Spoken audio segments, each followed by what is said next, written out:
ஜீவா, எனக்கு ஒரு சந்தேகம்டா. ஐஏஎஸ் ஆபீசருக்குலாம் வீடு தராங்க, அதே மாதிரி பிரசிடென்ட்டுக்கும் வீடு தருவாங்களா? அம்மா அவருக்கு இல்லாம எப்படி? சரி, அப்ப அது எங்க இருக்குது? மொத்தம் அவருக்கு 3 வீடுமா. ஒன்னு வந்து டெல்லியில இருக்குது, ஒன்னு ஹெட் குவார்டர்ஸ் மாதிரி இருக்கும். அப்புறம் இன்னொன்னு வந்து ஷிம்லால இருக்குது, இமாச்சல் பிரதேஷ்ல இருக்குது. இன்னொன்னு வந்து ஹைதராபாத்ல ஒன்னு இருக்கு. இந்த 3 வீடுமே அவருக்கு ஆபீஸோட சேர்ந்த மாதிரி இருக்கும். வீடு ஆபீஸ் எல்லாம் ஒண்ணுதான், ரெண்டும் சேர்ந்த மாதிரி இருக்கும், ஆபீஸ் வீடு.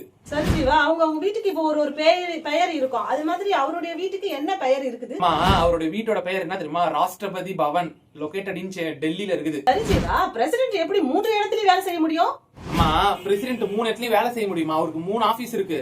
ஒன்னு வந்து வடக்குல, ஒன்னு ஷிம்லா இருக்குல்ல, இமாச்சல் பிரதேஷ், அங்க வந்து ரீட்ரீட்னு ஒரு கார்டன் இருக்கு. அதே மாதிரி சவுத்ல வந்து ஹைதராபாத்ல ராஷ்டிரபதி பவன் சொல்லிட்டு ஒன்னு இருக்குது.